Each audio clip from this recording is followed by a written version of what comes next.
DETV News is powered by DART, Delaware's transit service. Moving forward. Tonight, a shocking discovery in a Delaware backyard. How a human bone is sparking a larger investigation. Plus, a price hike at the Delaware Memorial Bridge. Why cash-paying drivers will soon be shelling out more. And spring is on the way. A warm-up is coming, but first, don't forget to set your clocks ahead this weekend. Those stories and much more, plus your local forecast straight ahead. DETV News starts now.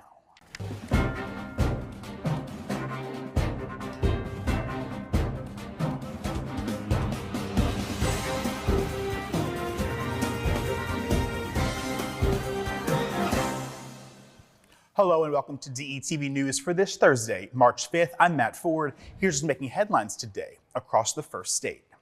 Starting on April 1st, cash tolls at the Delaware Memorial Bridge will rise by at least $1 for all vehicle classes. That's according to the Delaware River and Bay Authority.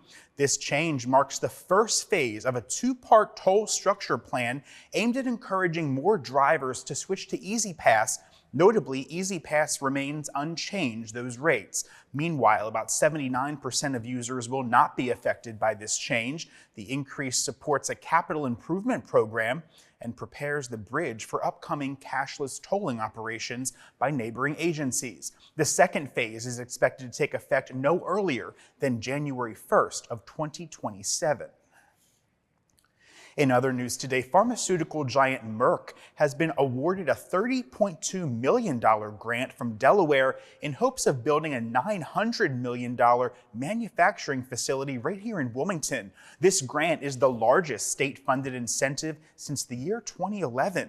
While Merck has not confirmed its decision, local business leaders in the state express optimism about the potential economic impact, including 375 full-time jobs. The facility planned for the CRISP campus aims to produce drug substances with operations expected to start by the year 2030.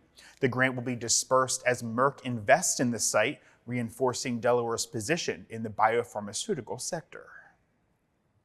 And an investigation is ongoing today after a resident in Red Mill Farms reported finding a human bone in their backyard on Sunday. The search area has since expanded to Capitol Trail near Polly Drummond Hill Road. Now, police believe that the remains may be from a person who died several years ago with no foul play suspected.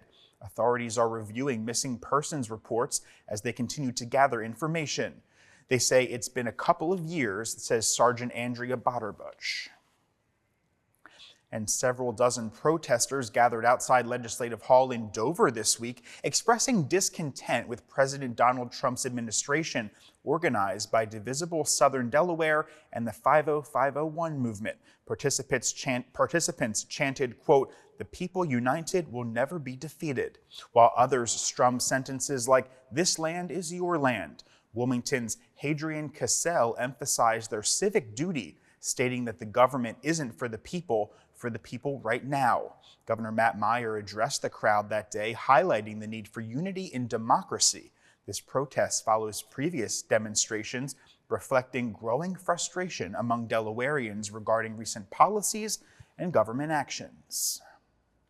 And while passionate voices certainly fill the air down in Dover, as we look ahead, Mother Nature also has something to say as well. Let's check in with our Shakara Denise on the forecast for the weekend ahead. Hey there, Shakara. Hey, Matt, and good evening, DETV fam. I hope everyone is having a fantastic week. As Matt said, let's dive into what Mother Nature has in store for us as we head into the weekend. And don't forget, we have a time change coming up. Jump right in to Feel Good Friday, TGIF. We are expecting bright sunny skies with our temperature of 53 degrees. If you're stepping out that evening, a light jacket will keep you comfortable. For those with Friday night plans, expect the temperatures to drop to about 36 degrees. It's going to feel a bit chilly, so layer up if you're heading out. Now on Saturday, it'll be another beautiful day with partly sunny and breezy conditions. We'll see a high of 52 degrees and a low of 30 degrees.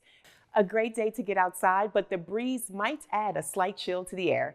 And wrapping up the weekend, on Sunday, daylight saving time begins. Sunday brings a mix of clouds and sun with a high of 49 degrees and a low of 28 degrees. But the big story, we spring forward.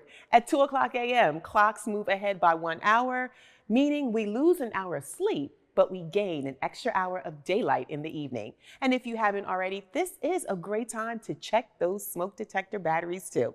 As we move into next week, a significant warm-up is on the way. I'm excited to hear it. Temperatures will start trending upward, bringing a much-needed taste of spring to Wilmington. And DETV fan, this weekend brings mild and breezy conditions, perfect for enjoying the outdoors. And don't forget, like I said, set those clocks forward before bed on Sunday night. More daylight means spring is right around the corner. Stay safe, be well, and I'll be back next week with more weather updates. Back to you, Matt. Shakira, thank you so much. Certainly looking forward to those extra daylight hours. Missing an hour of sleep this weekend? Not so much. All right. Turning to other headlines now. 54-year-old Dwayne Fountain was convicted by a federal jury for his role in the largest fentanyl seizure in the state of Delaware's history.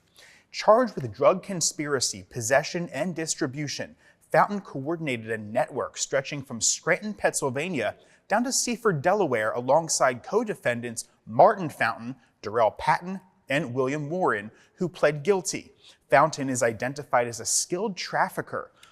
Acting U.S. Attorney Shannon Hansen emphasized the serious nature of these crimes, with a mandatory minimum sentence of 10 years looming.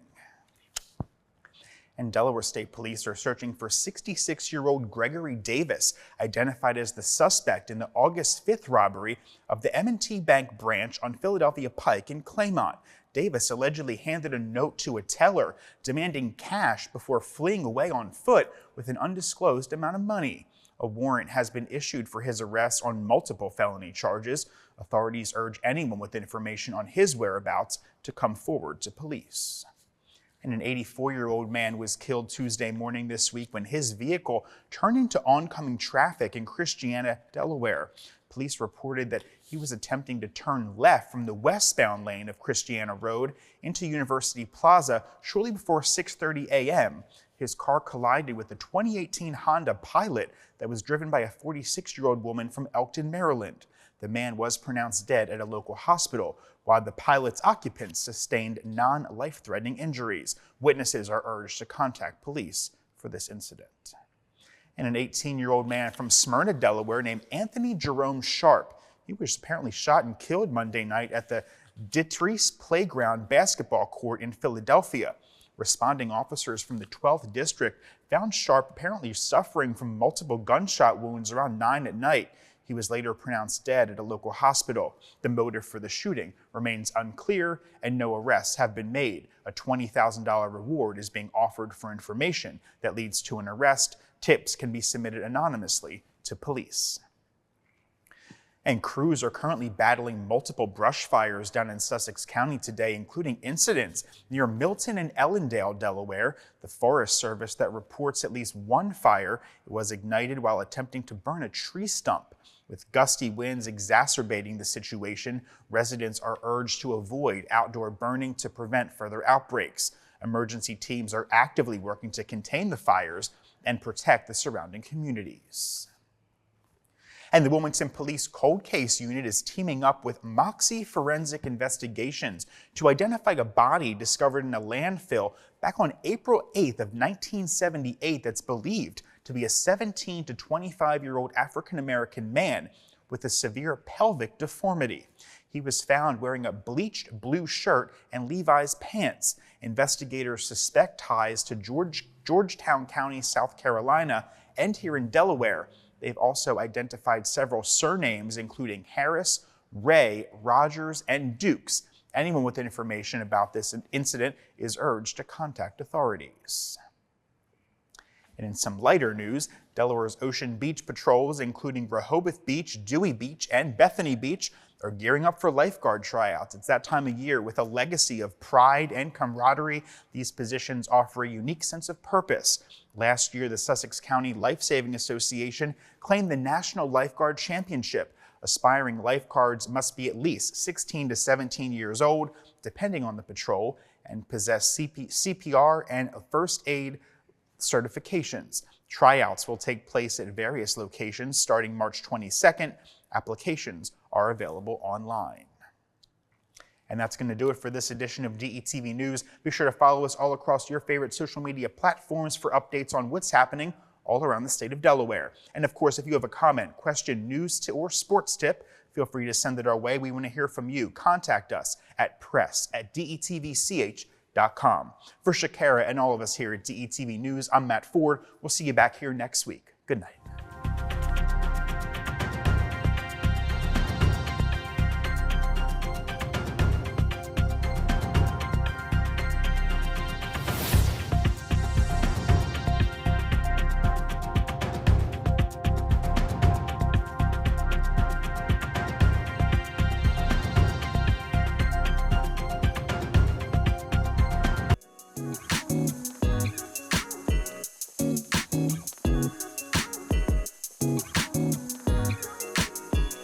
We don't talk about prostate cancer enough, and it's the most diagnosed form of cancer and the second most common cause of cancer death among Black men in both Delaware and the United States. Approximately 1 in 8 men will be diagnosed with prostate cancer in their lifetime, but just by asking your healthcare provider if you should get a screening could help you detect prostate cancer early and save your life. So let's talk about it. Talk to your healthcare provider today about a prostate cancer screening if you are 40 years of age or older, or have a family history of prostate cancer. If you don't have insurance, or if your insurance doesn't pay for cancer screenings, Screening for Life may provide you with the screenings that you need, and Nurse Navigators make this process easier. To learn more, visit healthydelaware.org/prostate or call 211. Ask your healthcare provider about a prostate cancer screening, and you're asking for so much more.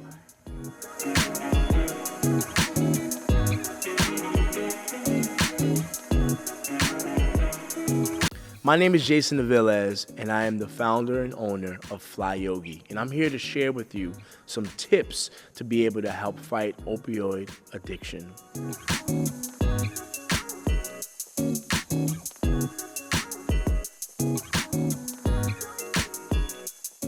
Opioid addiction is a real growing problem here in America, and I'm here to share with you some tips that you can be able to integrate into your everyday life to really fight against opioid addiction.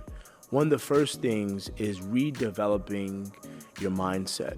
One of the practices that I like to use daily is meditation. And what meditation does is it brings you clarity of mind, and it helps keep you grounded, and it improves your ability to make decisions that you are going to benefit from.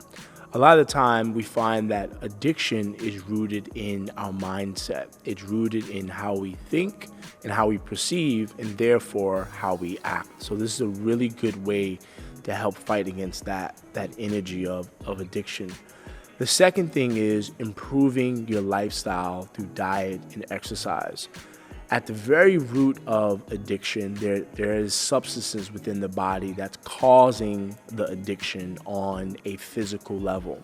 When we begin to introduce healthier foods, plant-based foods, we begin to remove and detox the substances that are in our body that's causing and attracting the addiction. So through incorporating more fresh fruits, vegetables, nuts, seeds, grains, and even drinking water on a daily basis, you're going to put your body in a state where it's going to be able to fight the root causes of these addictions. The second part is exercise. Exercise is good for mood. It's good for energy. It's good to increase vitality. It's good to get your heart pumping and get your blood flowing and get oxygen moving throughout the body. So through engaging in physical exercise, complemented by incorporating healthier foods, you're putting your body and your mind in a state where it does not want what's causing these things that are manifesting negatively in your life. So addiction can really be decreased by just incorporating a healthier lifestyle through diet and nutrition, exercise, and then also making sure that you're tackling the mind through mindset, through meditation.